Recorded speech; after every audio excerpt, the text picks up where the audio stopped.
Agora vamos falar da tentativa de licença de gastar. O relator do orçamento, o senador Marcelo Castro, protocolou finalmente a PEC que retira o Bolsa Família do teto de gastos. Essa foi uma das principais promessas de campanha do presidente eleito Lula. O desafio é conseguir aprovar a medida como entrou lá. Vamos acompanhar primeiro a reportagem de Caroline Rosito. O texto protocolado coloca o Bolsa Família integralmente fora do teto. Não há um valor específico para a medida, mas segundo cálculos da equipe de transição, o montante para isso gira em torno de 175 bilhões de reais. A PEC também fixa que 40% das despesas extraordinárias podem ser transferidas para investimentos, o que liberaria mais 23 bilhões de reais para o governo usar como quiser. A PEC prevê ainda que a medida seja válida por 4 anos, durante todo o próximo mandato de Lula. A ideia inicial da equipe de transição era de que houvesse consenso com os parlamentares para garantir o avanço da matéria.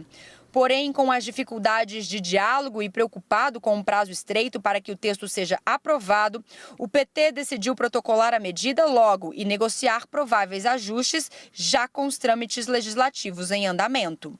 Claro que nós estamos esperando que essa PEC sofrerá modificações até a gente chegar num consenso. Chegando no consenso, a gente submete à votação. Apesar do que consta na PEC, aliados de Lula acreditam que há mais chances de o texto ser aprovado com 2 anos de prazo para a liberação dos gastos extras. Desde que a matéria passou a ser debatida, o Congresso tem dado sinais claros ao governo eleito de que não irá aprovar o texto conforme o PT o construiu. Agora, o governo eleito corre contra o tempo. As novas regras precisam ser aprovadas pelo Congresso Nacional até o dia 16 de dezembro para ter validade no ano que vem. O presidente eleito chegou a Brasília na manhã desta segunda-feira justamente para destravar o andamento da PEC e também tratar da composição da próxima esplanada dos ministérios. Para conseguir viabilizar o pagamento do benefício, Lula terá que articular pessoalmente com deputados e senadores. Ao longo da semana, o petista deve se reunir com bancadas e partidos aliados do novo governo em busca do apoio necessário. Nesta segunda, Lula esteve com parlamentares do MDB e ouviu que o partido irá colaborar com a tramitação da PEC. Eu não acredito que nós teremos dificuldades na bancada do MDB do encaminhamento favorável à PEC. Claro que com ajustes, com discussões, com conversas que vão acontecer. A base do governo atual também se movimenta para definir qual será o posicionamento dos parlamentares em relação à PEC. O presidente do PL, Valdemar Costa Neto, convidou a bancada para um jantar nesta terça-feira. A CNN apurou que a tendência do partido do presidente Jair Bolsonaro é fazer oposição ao texto. 198 bilhões é praticamente um crime contra as finanças do governo e uma irresponsabilidade absurda.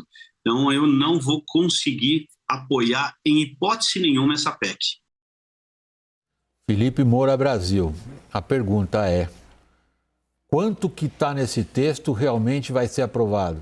Você tem um palpite? Eu estou falando palpite sem uma conotação negativa, Felipe, por favor. Porque sabendo como você sabe, e nós aqui tratamos todos nós 4 aqui diariamente, a cada hora, de como que a política funciona, é difícil imaginar que essa PEC saia de lá como entrou. Sem dúvida, não vai sair como entrou. O PT colocou o bode na sala, esses 198 bilhões de reais, são 175 do Bolsa Família inteiro, fora do teto, mais 23 bilhões de investimento, que é gordura para queimar, que é para fazer parte justamente da negociação. Agora, eu vejo como parâmetro a proposta alternativa do senador Alessandro Vieira, que é muito pragmático e mesmo assim admitiu 70 bilhões de reais fora do orçamento. O Ciro Nogueira, semanas atrás, ele que foi ministro-chefe da Casa Civil do governo Bolsonaro, tinha falado que topava 52 bilhões de reais. Mas se o Alessandro Vieira já está em 70 bilhões de reais, eu imagino que venha a ser aprovado um valor entre os 70 bilhões e os 175 bilhões, que é o do Bolsa Família. Agora, quanto? Cento e pouco, os 136 que alguns petistas já falaram. Está saindo hoje matéria dizendo que a estratégia é chegar a 150, que eles sabem que alguma gordura vai queimar. E certamente esse prazo de 4 anos será reduzido, porque não vão dar essa moleza para o Lula de cobrir o mandato dele inteiro com esse cumprimento de promessa eleitoral. Então vão manter aí uma possibilidade de negociação anual, seja por bons motivos ou por maus, como eu tenho dito. Quer dizer, seja para cobrar reforma tributária, cobrar reforma administrativa, cobrar revisão de isenções, seja para manter, essa é a parte negativa, o orçamento secreto ou qualquer outro tipo de mecanismo do toma lá da cá. Raquel, é uma questão de números ou é uma questão política mesmo, a de entregar a um governo que ainda não começou, está começando agora, ferramentas tão poderosas? São as duas coisas, né, William? É um governo tentando obter todas essas ferramentas, tentando resolver o mandato de uma vez, e o Centrão, os parlamentares dizendo não, eu vou te chamar para a mesa de negociação todo ano, toda vez, e vou cobrar a minha fatura. As apostas hoje, e até nas mesas de operação, é que vai desidratar, mas não deve ficar abaixo de 100 bilhões de reais, não acredito. Acho que 120, porque tem muita coisa ali dentro do orçamento que os parlamentares não vão conseguir colocar a assinatura deles para dizer eu sou contra o farmácia popular. Eu sou contra o orçamento para merenda. Tem muitas formas políticas de colocar um pouquinho mais de dinheiro aí. Então, eu acho que sim, a PEC vai desidratar, o mercado já conta com isso, mas acho que vai ficar acima dos 100 bilhões e acho que vai ter uma disputa muito forte no prazo. O PT já disse que não vai ser, né, já aceitou que não vai ser permanente, nunca seria. Está falando em 4 anos, não vai ser. Reginaldo Lopes, se não me engano, Caio, líder do PT, falou em 2 anos. Também acho que não vai levar. Eu acho que isso vai ser uma coisa que os parlamentares vão bater muito. Ter o Lula na mesa de negociação deles todo ano. Gente, Caio, por favor. Tem uma questão aí para a gente colocar nisso que, para mim, é essencial. Só não vou falar, tenho certeza absoluta, mas eu tenho uma segurança de que trata-se disso. A grande dificuldade dessa PEC é negociá-la junto com a montagem do governo. E é aí que está travancando. Se fosse final do ano que vem e manda essa PEC, bom, já seria o governo eleito, aprovaria com extrema facilidade. Qual que é a dificuldade? A hora que vai sentar para negociar, ou com o MDB, ou com o PSD, principalmente, que é o comando do Senado, e da CCJ do Senado, ali é travanca, porque os caras falam, eu te apoio, eu aprovo a sua PEC, mas qual é o meu espaço na esplanada? O que eu vou ter de volta? E é disso que se trata, gente, porque quando chegou para negociar na Câmara, o Arthur Lira falou, mantém o orçamento secreto, e o Lula e o PT sinalizaram, ok. E na Câmara está sem problema, por incrível que pareça. O Rodrigo Pacheco e o grupo político dele, que apoiou o Lula, mais veladamente o Rodrigo Pacheco, né?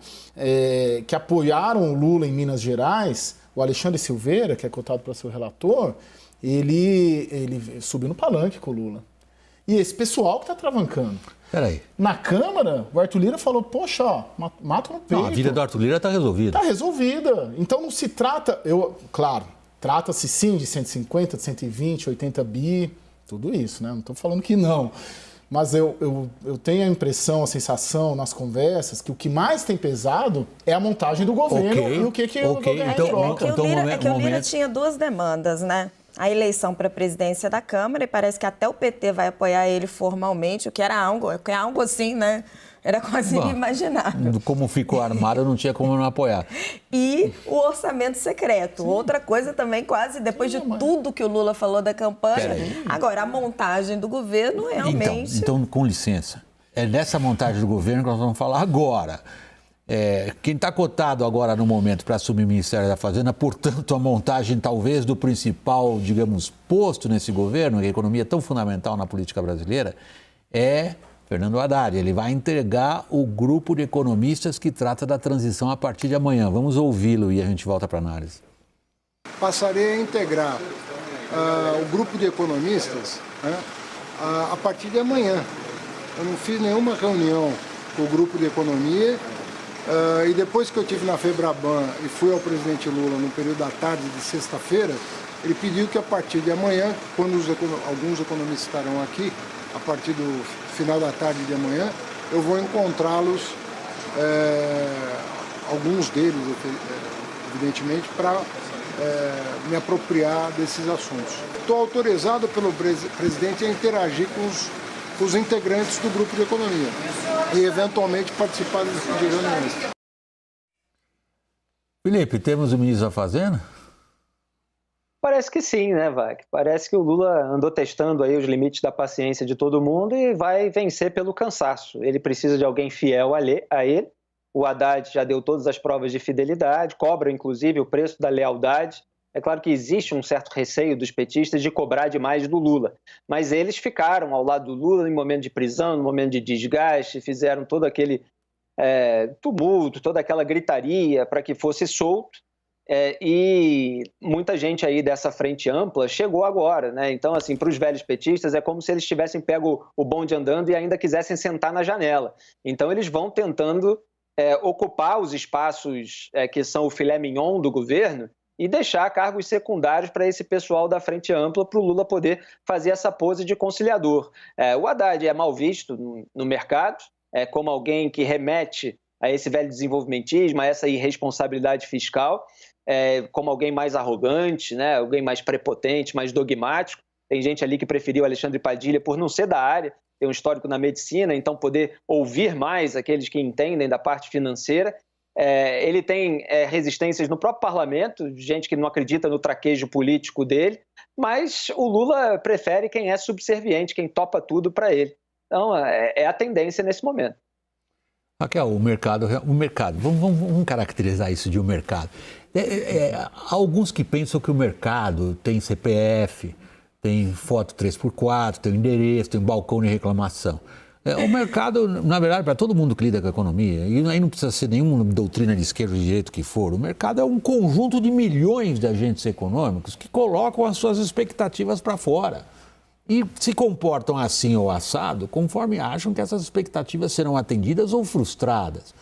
Esse conjunto, até aqui, não viu em Fernando Haddad exatamente uma promissora visão de futuro.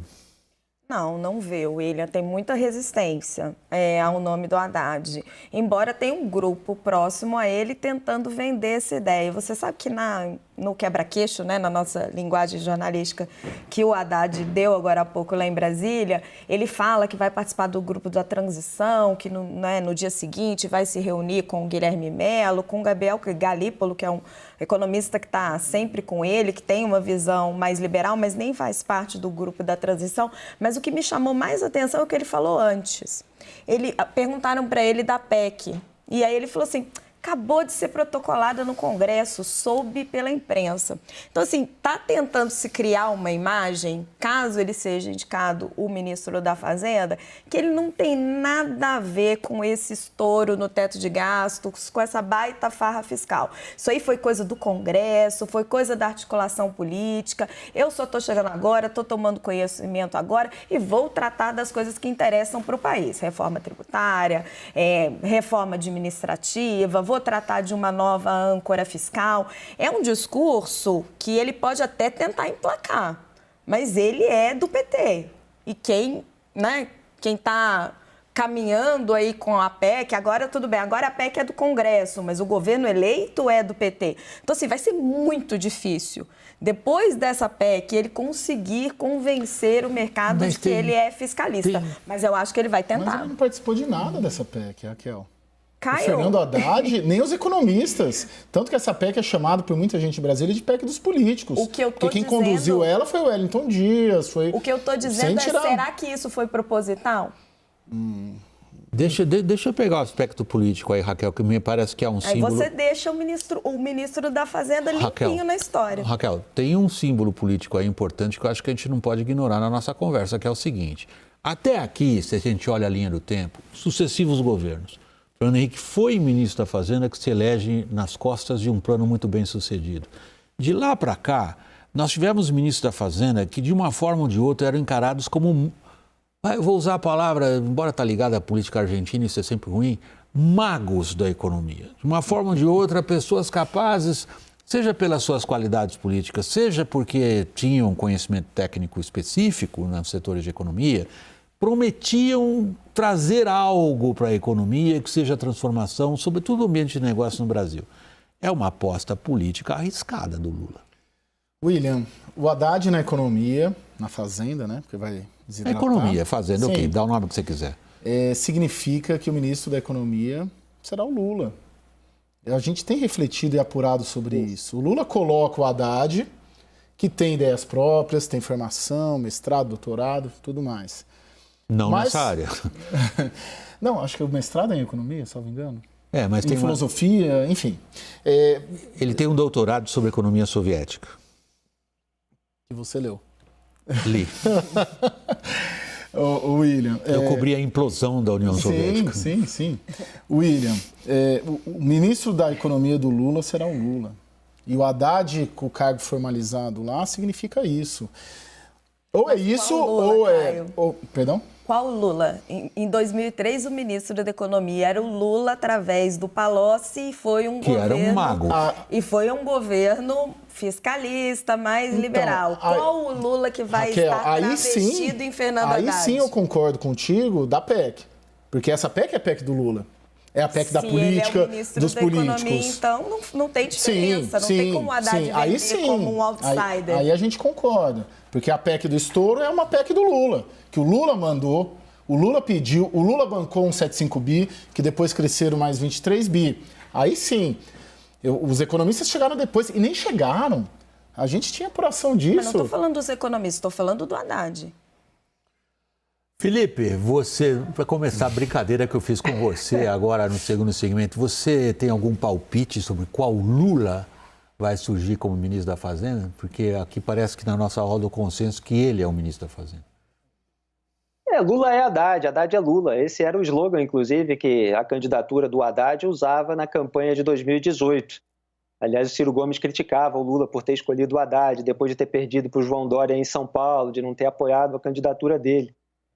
Então, vai ser o Lula que quer fazer o mínimo de concessão possível, que quer atender ao velho petismo, que quer gastar mais, mas que sabe que há um limite para isso e vai pensar na governabilidade dele. E esse limiar é que vai ser o momento de tensão várias vezes durante o governo. Felipe, muito obrigado. Boa noite para você aí no Rio. Raquel, igualmente, obrigado. Caio, muito obrigado.